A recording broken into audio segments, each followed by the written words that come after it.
안녕하세요. 30살이고 올가을 결혼을 앞두고 있는 예비 신부입니다. 저는 결혼할 생각이 없는 사람이었는데 저를 무진장 사랑해주는 남자친구의 열렬한 구애로 사랑이라는 걸 하게 된 여자입니다. 사실 제가 살아온 삶이 평범치가 못하거든요. 힘든 삶을 살았던 저에게 결혼이란 건 남의 얘기일 줄만 알았는데 저도 남들 따라 결혼이라는 걸 하게 되긴 하네요. 다들 결혼을 앞두고 있으면 결혼 준비로 바쁘고 행복할 거라 생각해요. 물론 고민이 있는 분들도 있으시겠지만요. 저 역시 남자친구와 결혼할 생각으로 한없이 행복합니다. 사실 제 결혼은 원래는 올해 봄으로 예정되어 있었어요. 코로나 때문에 미룬 거라 더 이상은 미루는 게 의미 없다고 생각해 5월로 날을 잡았었죠. 그런데 결혼 직전 한 번의 큰 사건으로 다시 이번 가을로 결혼식을 미루게 되었습니다. 결혼을 미루게 된 이유는 저 때문인데요. 어떤 이유로 그랬는지 제 사연 들려드려 볼게요. 저는 어릴 적부터 아버지 밑에서 커왔습니다. 가난하더라도 부모님이 둘 다 계시는 평범한 집에서 자란 분들은 저의 결핍을 이해할 수 있을지 모르겠어요. 제 기억에 저희 부모님은 항상 일을 손에서 놓으신 적이 없는 분들이셨습니다. 어릴 적 저희 집은 반지하였는데 방 한 칸에 조그맣게 부엌과 화장실이 딸려있는 집이었어요. 어렴풋한 기억이긴 하지만 항상 이사를 많이 다녔던 것 같고 마지막 엄마가 돌아가실 무렵 살았던 집은 아직 생생하게 기억이 납니다. 유치원 갔다가 집에 오면 엄마는 집에서 항상 뭔가를 하고 계셨어요. 항상 집에는 엄마가 하시는 부업 일감이 집에 한가득 쌓여 있었습니다. 집 근처의 유리 공장에서 화장품 샘플병에 스티커를 붙이는 일을 하시거나 인형 눈화를 붙이는 일, 봉투를 붙이는 일 등등 이렇게 하나하나 손으로 하는 일이 엄마의 부업이었습니다. 한 박스를 붙이면 얼마씩 주는 것이었는데 어릴 때라 기억이 가물거리지만 개당 5원 정도 했던 것 같네요. 저는 어릴 때 셈이 빠르고 야무지다는 말을 많이 들었는데요. 엄마는 그런 저를 앉혀놓으시고는 현아야, 엄마가 하는 거 보이지? 이렇게 하는 거야. 쉽지? 이거 한 박스 채우면 엄마가 300원 줄게. 한번 해볼래? 엄마 나 해볼래. 나 아이스크림 사 먹어도 돼? 쉬워 보이지만 같은 거 반복하는 일이 생각보다 참 힘들죠. 어린 저는 힘들다고 징징대면서도 엄마가 힘들까봐 열심히 도와드렸습니다. 그럼 엄마는 저한테 300원을 주시곤 했어요. 저는 그 300원을 모아 군것질을 하곤 했고요. 그게 제 낙이었습니다. 엄마가 하는 일은 그것뿐만이 아니었습니다. 제가 유치원에서 돌아오면 엄마는 오후부터 일을 나가셨어요. 그 일이 정확히 뭔지는 모르겠습니다. 하지만 엄마는 아빠가 집에 들어오고 나서도 더 늦게 들어오셔서는 항상 허리가 아프다고 하셨어요. 그리고 어린 저에게도 늘 지친 모습으로 기억됩니다. 아빠는 막노동을 하셨어요.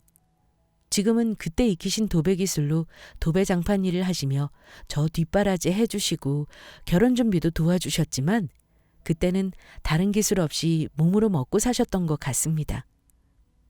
지금 생각해도 부모님 삶은 참 녹록지 않은 삶이었던 것 같아요. 그런데 정말 다행인 것은요. 제가 가난했지만 부모님 사랑은 듬뿍 받고 자랐다는 겁니다. 제가 살던 동네는 오래된 빌라와 다가구 주택이 오밀조밀 모여있는 곳이었는데 동네에 여자아이가 드물었어요. 그때만 해도 앞집, 옆집, 윗집 다 얼굴 알고 상부상조하며 지내던 때라 저는 동네 어른들한테도 귀여움을 독차지하던 아이였습니다. 부모님이 일 때문에 바쁘셔서 그 어린아이가 혼자 여기저기 다니는 일이 많았는데 심지어 아프면 집 근처 병원에도 혼자 가고 그랬었어요. 그런데도 유치원 재롱잔치나 운동회 때는 엄마가 아빠 일하느라 바쁘셔도 꼭 참석하셔서 저 응원해 주시고 같이 도시락도 먹고 그랬던 기억이 나네요. 안 온다 하셨다가 몰래 짠 하고 오신 적도 많고 그럴 때마다 완전 서프라이즈 선물 받은 느낌이었었죠. 제가 혼자 다니니 엄마 아빠는 항상 목걸이로 된 동전 지갑에 용돈을 1,000원씩 넣어주셨는데 그걸로 집 앞 토스트 집에서 종종 토스트를 사 먹곤 했고요. 가난 때문에 다른 집 아이들처럼 학원이나 비싼 유치원 다니지는 못했지만 불행했던 기억은 없습니다. 제가 생각해도 어렸을 때부터 정말 과분하다 싶을 정도로 사랑을 받고 자란 것 같아요. 그래서인지 다 큰 지금도 아빠와의 스킨십에도 거부감이 없고 사랑을 받는 법을 배웠기에 사랑을 주는 법도 드문드문 알고 있거든요.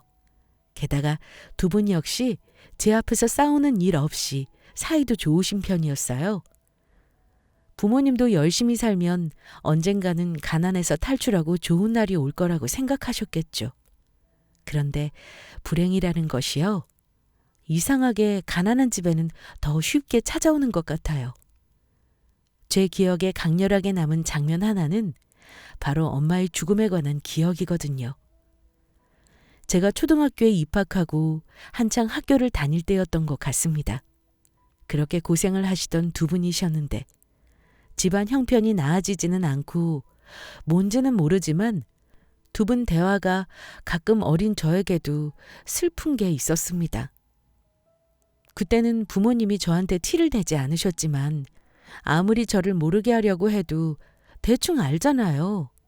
모르는 번호에 전화를 받기 꺼려 하시거나 밤에 두 분이서 대화할 때 평소와 달리 어떻게 같은 탄식의 말이 제 방까지 들린다거나 화난 사람들이 집에 찾아와 혼자 있는 절 보고 화를 억누르면서 부모님 어디 가셨냐고 어른끼리 해야 할 말이 있다고 말씀하시는 거예요.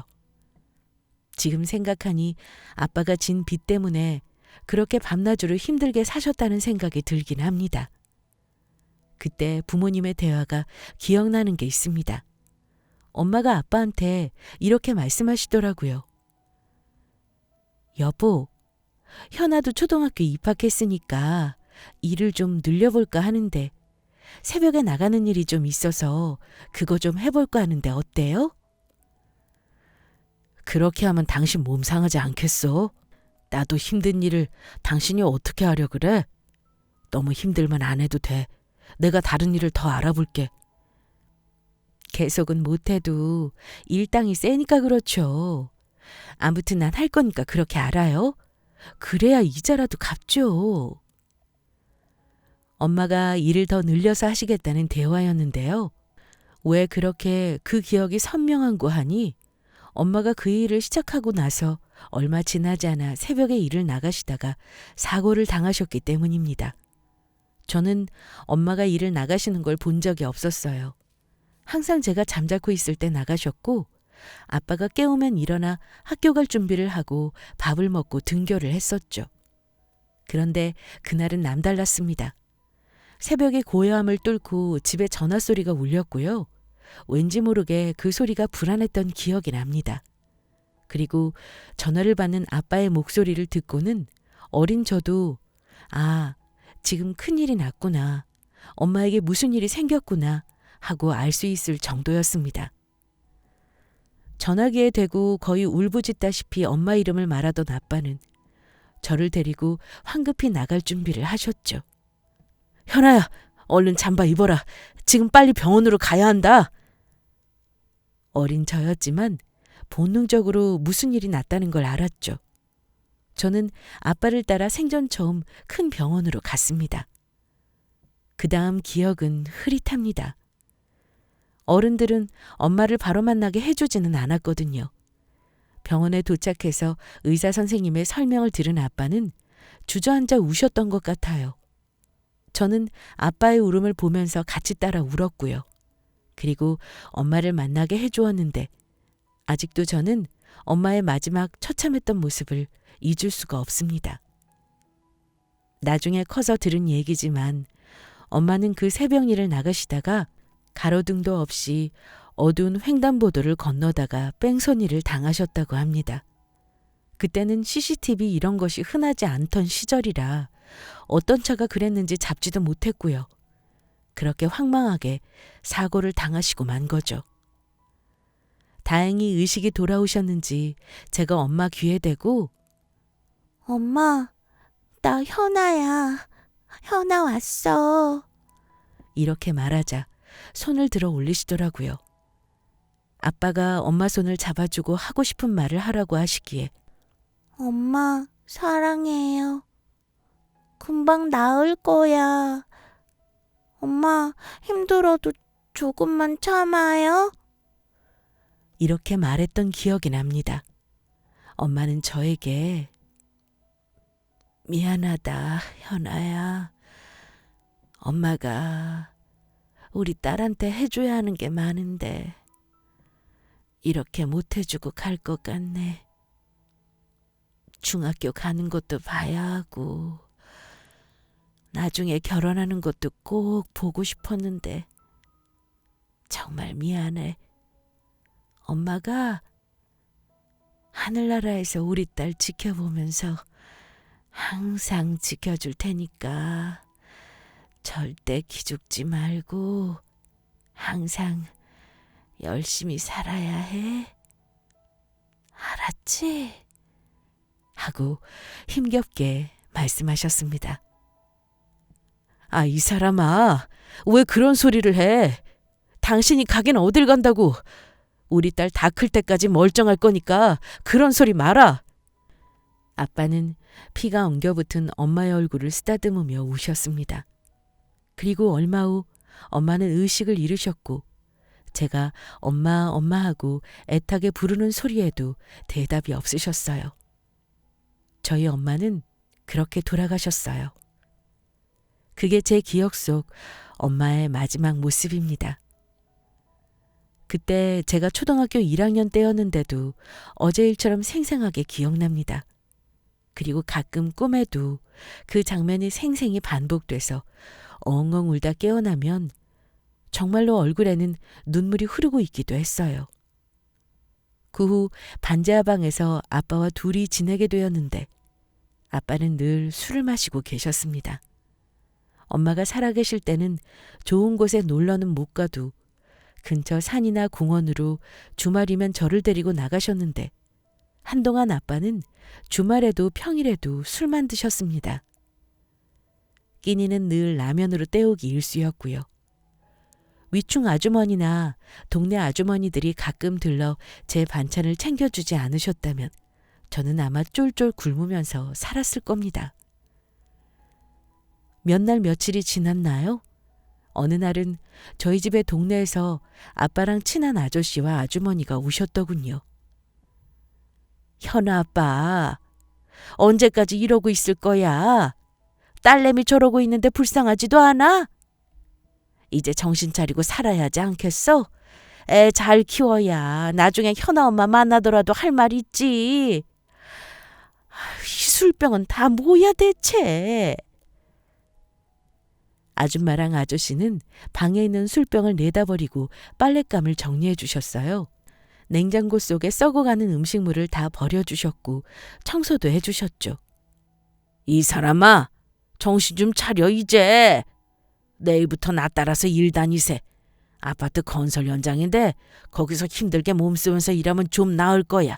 이참에 미장일도 좀 배워서 앞으로 딸이랑 먹고 살 방법을 좀 궁리해봐. 이 말을 들은 아빠는 그제야 정신을 좀 차리시는 것 같았습니다.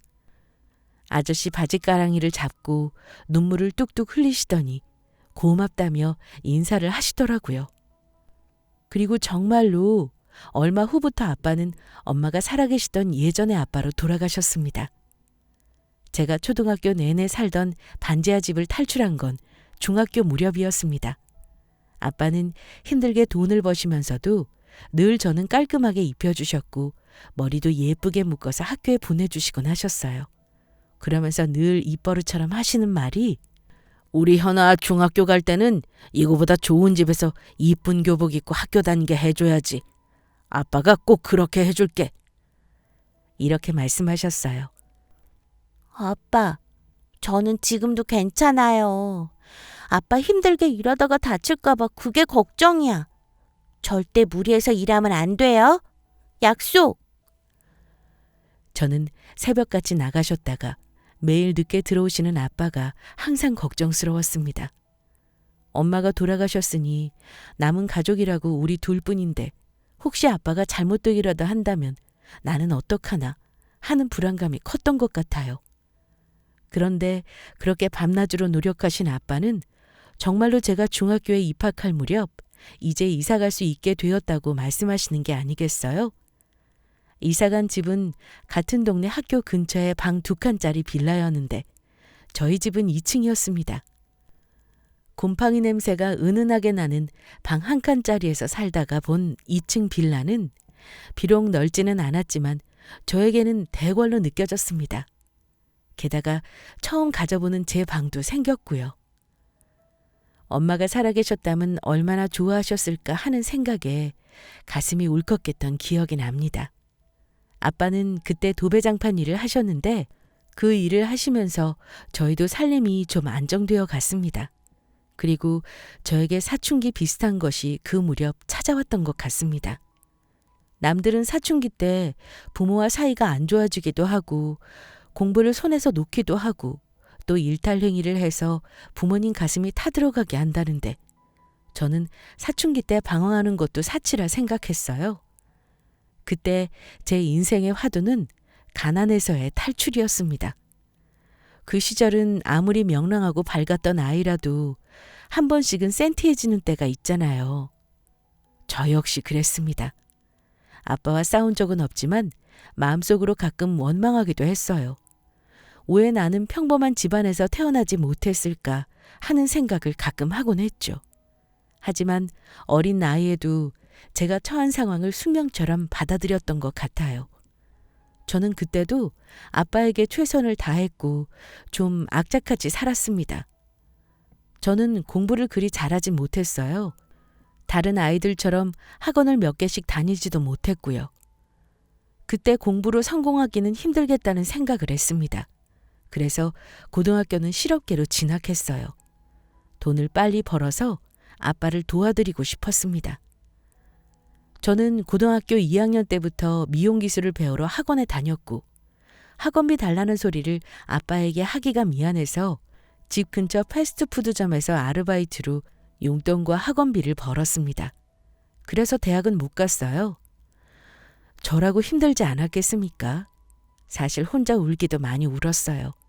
혼자 이것저것 아르바이트 하면서 부당한 일을 많이 당하기도 했고요. 그리고 참고 견뎠습니다. 지금 생각하면 어린 제가 어찌 그렇게 악바리처럼 살았나 싶기도 해요. 그런 상황에서 나를 버티게 해준 게 뭘까 하고 고민해보니 어릴 적 저에게 아낌없이 주셨던 부모님의 사랑이 저를 버티게 해준 원동력이 아닌가 싶어요. 아무튼 저는 대학은 못 갔습니다. 고3 때였나요? 아빠가 저에게 대학을 가라고 말씀하시더라고요. 현아야, 아빠는 네가 대학에 갔으면 좋겠다. 전문대라도 졸업한 거랑 안 한 거랑은 사회 나와서 천지 차이야. 아빠가 그걸 아니 말하는 거다. 너 학비 걱정해서 대학 안 가는 거면 그런 걱정 안 해도 된다.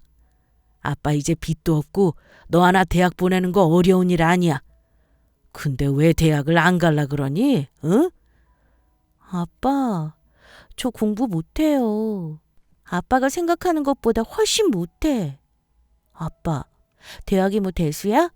대학 가서 학비 까먹고 나와서 취업 준비한다고 또 시간 낭비하고. 나 그런 거 싫어요. 나 지금 일 열심히 배우고 있잖아.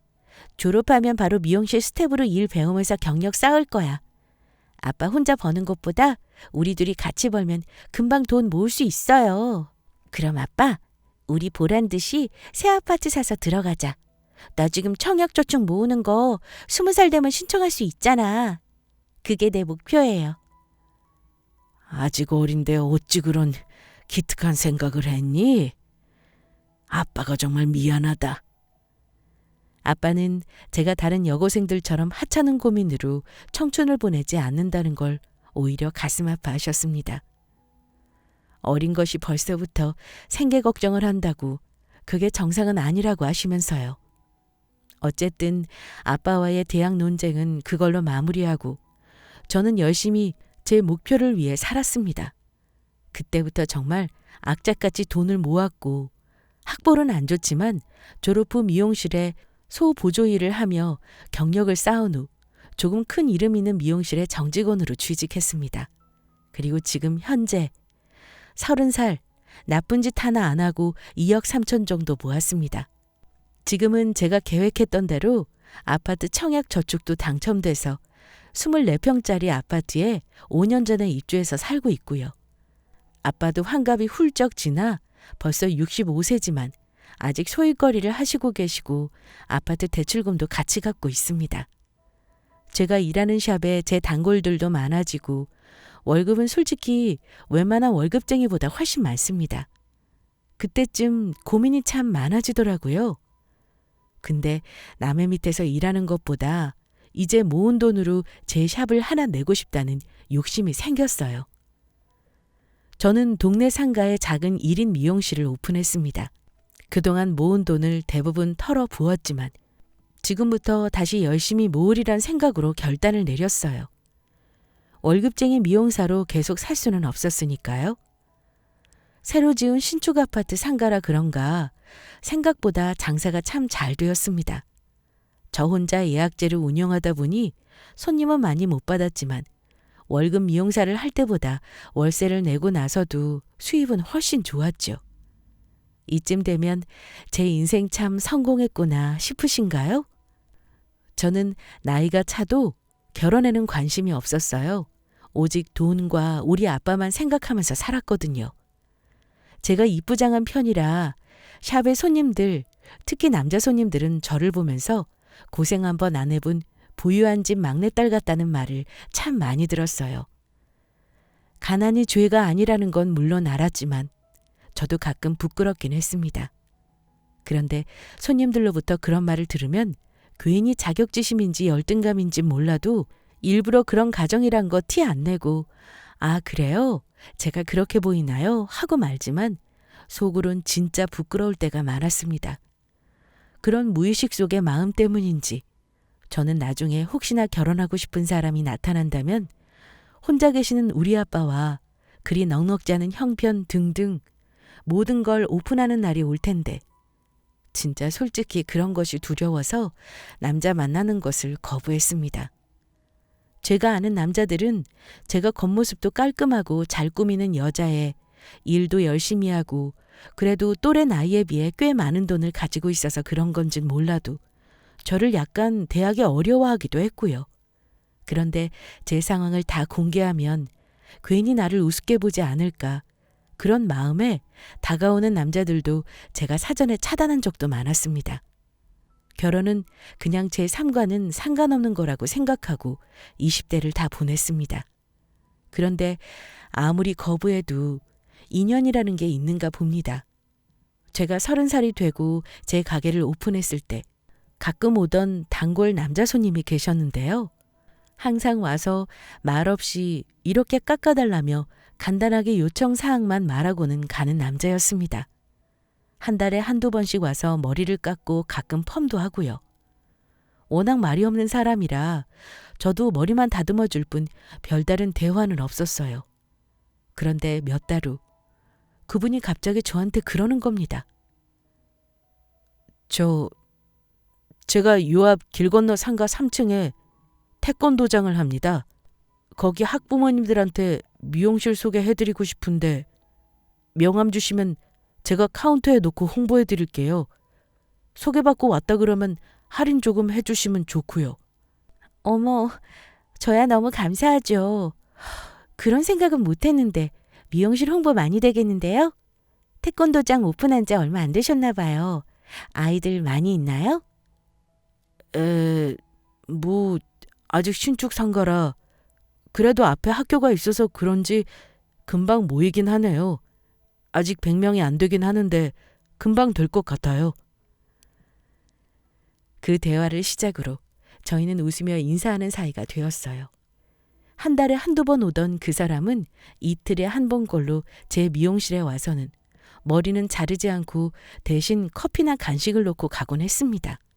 어쩔 때는 도복 차림으로 차량 운행을 하는 중에 잠깐 짬을 내어 오기도 했는데 도복 입은 모습이 참 멋있고 듬직하더라고요. 그때 저 사람이 나한테 관심이 있구나 하는 걸 알아차렸습니다. 그 마음을 다 알면서도 저는 이상하게 그 마음을 받아주지 못하겠더라고요. 그리고 몇 달 후 조심스럽게 그 사람이 저에게 말하더군요. 현아 씨 알면서도 모르는 척 하는 거예요? 내가 좋아하는 거요. 좀 더 가까워지고 싶은데 늘 저한테 거리를 두는 것 같아서 가까이 다가가기가 어려워요. 저한테 마음 좀 열어주시면 안 되나요? 제가 잘할게요. 갑작스런 그 사람의 고백에 저는 너무 당황했어요. 시간을 달라고 하고 몇 날 며칠을 생각했습니다. 저도 실은 그 사람이 좋았습니다. 따로 연락도 자주 하고 싶고 같이 데이트도 하고 싶고요.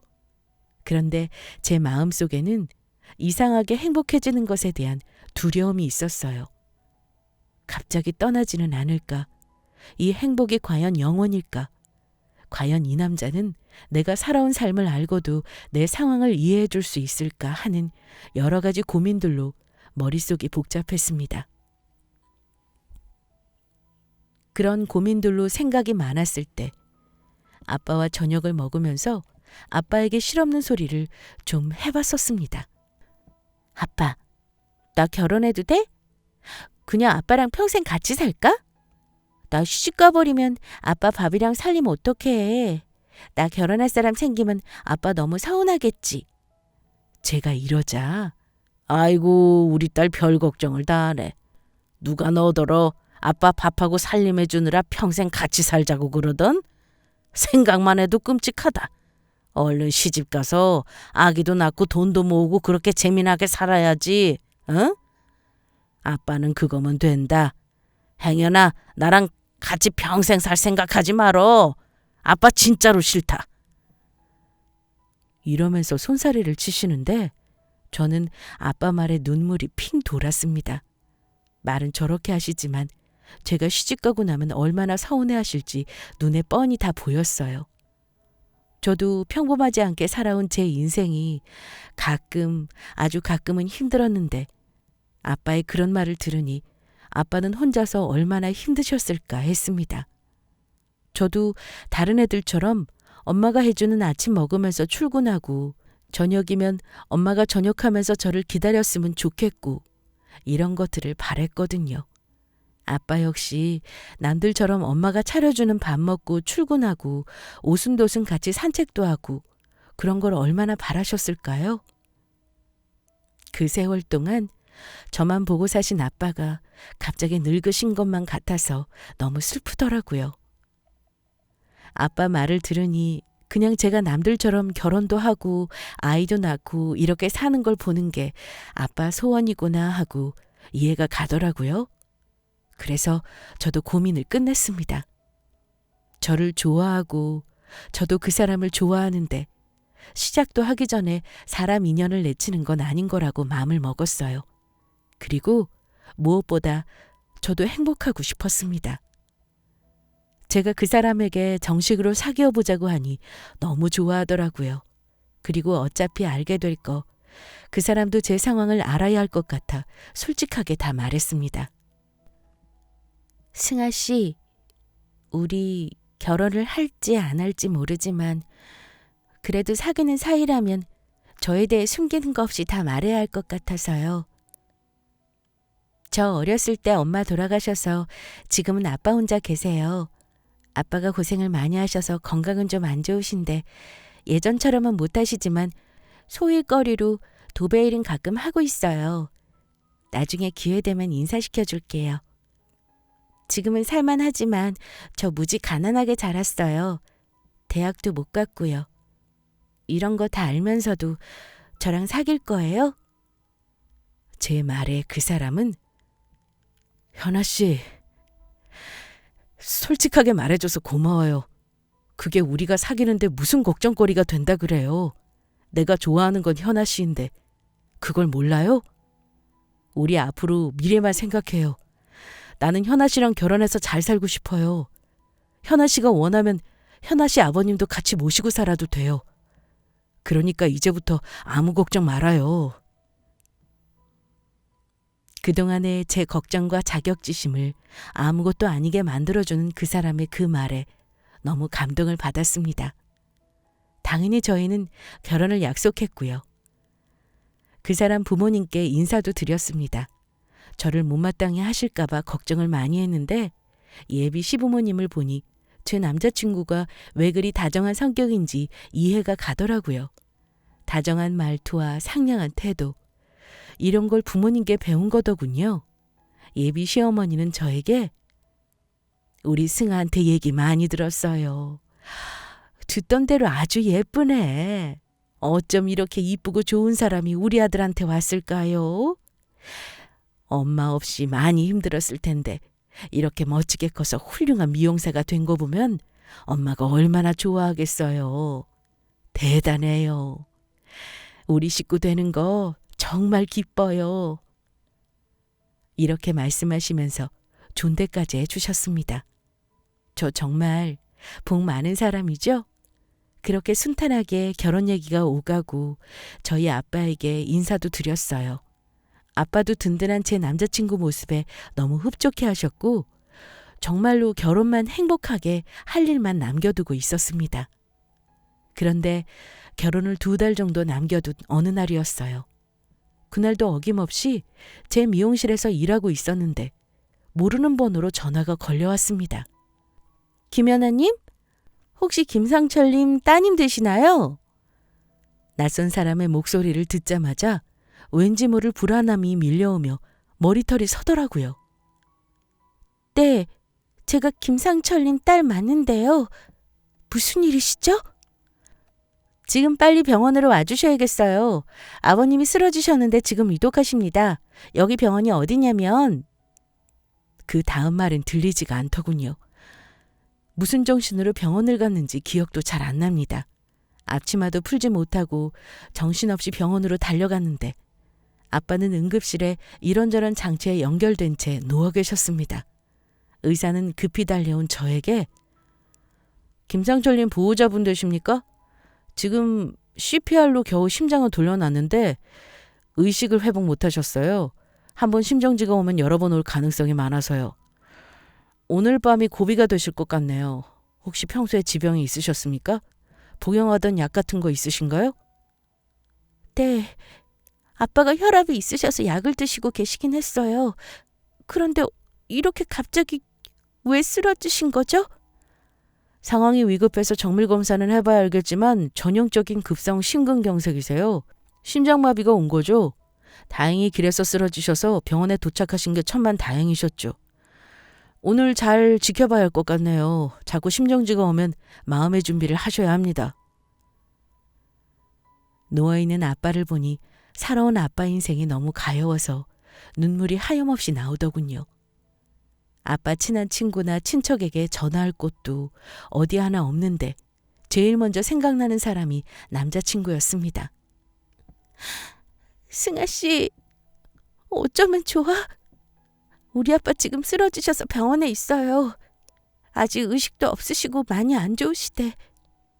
마음의 준비를 하라는데 나 어쩌면 좋아? 제가 엉엉 울며 말하자 그 사람은 갑자기 쓰러지신 거야? 많이 놀랐지? 일단 진정하고 내가 지금 바로 갈게. 조금만 기다려 자기야. 그 사람은 1시간도 안 되어 병원으로 달려와 주었습니다. 그 사이 아빠 상태는 점점 안 좋아지셨어요. 산소 포화도는 점점 내려가고 혈압도 자꾸 떨어지고요. 몸에 연결되어 있는 기계에서 삐삐 소리가 날 때마다 의사와 간호사가 달려와 아빠 상태를 살폈습니다. 그런데 몇 시간 후 또다시 아빠에게 심정지를 알리는 기계음이 들렸고 의료진이 와서는 저에게 밖으로 나가 있으라고 하더군요. 심폐소생술을 해야 한다면서요. 저는 남자친구에게 기대어 울면서 밖으로 나갔습니다. 다급하게 의료진들이 움직이며 대화하는 소리가 들려왔고 저는 아빠를 이대로 보낼 수도 있다는 생각에 공포에 사로잡혔습니다. 얼마 후 의사 선생님이 나오시더니 김상철님 보호자분, 지금 아버님 심장박동은 돌아왔습니다. 아까 말했지만 오늘 몇 번 이러실 수 있어요. 호흡이 안 되셔서 삽감까지 한 상태고요. 지금 아버님 심장은 혼자 힘으로 뛰는 게 아닙니다. 기계가 뛰게 하고 있는 거죠. 아무래도 오늘 밤 넘기기 힘드실 것 같으니 마음의 준비를 하세요. 혹시 한 번 더 심정지가 오면 연명치료를 더 하시겠습니까?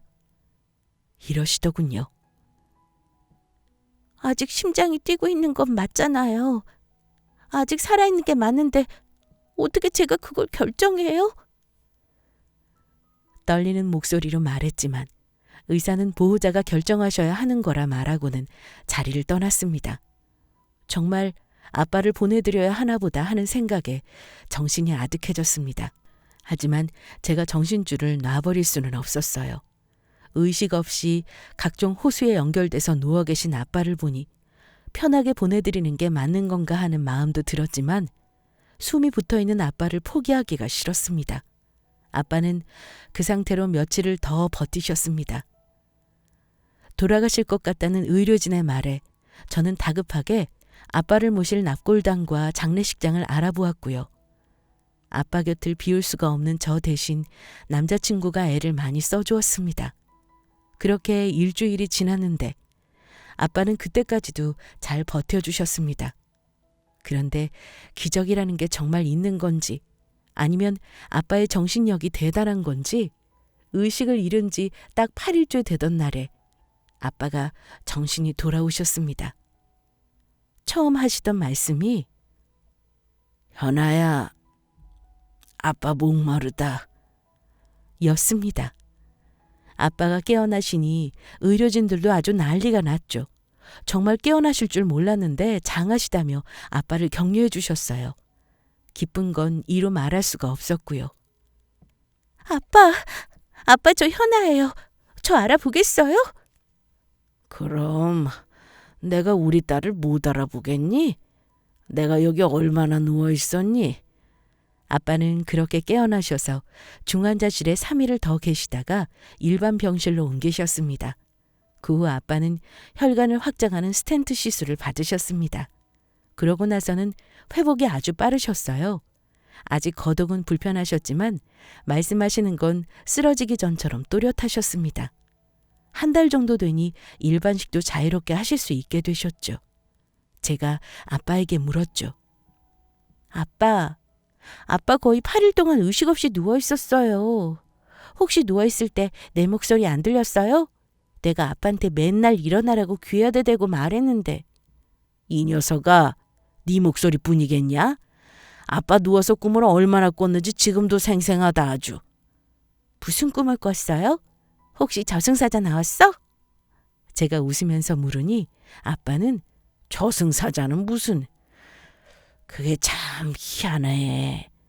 내가 무슨 큰 강 앞에 서 있는데 나룻배 같은 거에 사람들이 여러 타고 있더라고. 근데 거기 앉아있는 사람들이 나한테 이쪽으로 오라면서 손짓을 하는 거야. 그래서 나는 아무 생각 없이 배를 타려고 했지. 배에 거의 가까이 가서 발을 옮기려고 하는데 순간 네 얼굴이 갑자기 떠오르는 거야. 왠지 그 배를 타면 너를 못 볼 것 같다는 생각이 들었지 뭐냐. 그래서 돌아섰지. 저는 아빠 꿈 얘기가 너무 흥미진진했습니다. 아빠가 혼수 상태에서 헛꿈을 꾼 거라고 해도요. 아빠 그래서요? 배 안 탔더니 혹시 누가 잡아당기진 않았고? 글쎄 내 말을 들어봐. 그러고 나서는 또 다른 꿈을 꿨는데 아빠가 큰 계단을 올라가고 있었거든. 어딘지도 모르겠는데 그냥 걸어가야겠다는 생각이 들더라고. 그렇게 한참 올라가다 보니까 누가 내 앞을 막고 서는 거야. 누군지 봤더니 세상에 그게 네 엄마더라. 네 엄마 젊었을 때 그때 이쁘던 모습 그대로더라고. 그러더니 아빠한테 뭐라는 줄 알아? 여긴 왜 이렇게 일찍 왔냐고 그러면서 엄마 없이 힘들게 큰 우리 딸 결혼하고 사는 거는 보고 와야지. 그러더니 갑자기 아빠 가슴팍을 확 떠밀지 뭐냐. 아빠가 막 소리 지르면서 떨어졌거든. 근데 그때 딱 정신을 차리고 보니 네 얼굴이 보이더라. 어머 아빠, 그럼 꿈에서 엄마가 아빠 살려준 거네? 어? 아빠 가라고 떠밀어서 깨어난 거잖아. 와, 우리 엄마 대단해. 나 지켜봐 준다더니 역시 빈말 아니었나 봐. 제가 농담 반 진담 반으로 웃으며 너스레를 떨자 아빠도 웃으면서 말씀하셨어요. 그래 이 녀석아. 엄마가 죽어서도 너랑 나를 두 눈 부릅뜨고 지켜본 게 맞나 보다. 아빠 다 죽어가는데 꿈에 나타난 걸 보면 말이야. 참 신기한 일이죠. 물론 저는 아빠가 얘기해 준 게 진짜인지 거짓인지 잘 모릅니다. 세상에 이런 일에나 나올 법한 얘기잖아요. 하지만 엄마가 정말 지켜주시는 게 맞다고 믿고 싶었어요. 의사들도 마음의 준비를 하라고 했던 아빠가 깨어난 건 정말 기적에 가까운 일이었거든요. 아빠 꿈 얘기를 남자친구한테 했더니 남자친구 역시 신기했어요. 한동안 아빠가 입원하신 병실에서 아빠가 혼수 상태일 때 꾼 꿈 얘기가 아주 핫했습니다. 같이 입원하고 있는 사람들이 아주 재미있어 했거든요. 나중에 아빠는 그 얘기에 양념까지 쳐가면서 더 재미나게 꿈 얘기를 하시더라고요. 저는 웃겼지만 그냥 모른 척 했어요. 아빠가 회복해서 그런 얘기를 늘어놓고 있다는 것이 마냥 좋기만 했습니다. 그 후 아빠는 거의 건강을 회복하셨고 퇴원 후에는 통원 치료를 하시며 건강관리를 하고 계십니다. 혹시 몰라 일은 더 이상 안 하고 계시고요. 집 앞 공원을 천천히 걷는 정도의 운동만 규칙적으로 하고 계세요. 저는 아빠 때문에 결혼식을 미뤘습니다. 병원에 계신 기간이 길다 보니 도저히 제가 그 상황에서 결혼식을 하는 건 무리라는 판단을 했고요. 올가을로 결혼을 미루고 지금은 미용실과 아빠 집을 오가면서 아빠를 좀 더 보살펴드리고 아빠는 현아야, 너 아빠 때문에 결혼도 미루고 미안해. 아빠 스스로 건강을 잘 챙겼어야 하는데 끝까지 우리 딸 힘들게 하네. 가을에 결혼할 때는 아빠가 너 손잡고 씩씩하게 걸어 들어가마. 하시며 미안해 하셨어요. 아유, 아빠. 결혼 날짜 다가오는 거 금방이에요. 그것보다 그때까지 아빠는 건강 다 회복해야 해요. 그래야 아빠 말대로 씩씩하게 웨딩 마치하지. 나 절대 안 울 거야. 결혼식 때 아주 활짝 웃기만 할 거야, 아빠. 그니까 아빠는 건강하기만 하세요. 저는 이런 이유로 제 결혼식을 미루고 하루하루 조심스럽게 살고 있습니다. 아직 아빠 건강이 다 회복된 게 아니라 갑자기 쓰러지는 일이 생길 수도 있어서 거의 매일 아빠 집을 들락거리고 있어요. 다행히 남자친구가 저를 많이 도와주고 있어요. 이 사연을 통해 고맙고 사랑한다는 말 전하고 싶네요. 여러분들, 제 사연 어떠셨나요? 아직 짧게 산 인생이지만 저도 참 파란만장하게 살았죠? 앞으로 행복하게 살 수 있도록 응원의 말씀 많이 부탁드립니다. 제 사연 마칠게요. 감사합니다.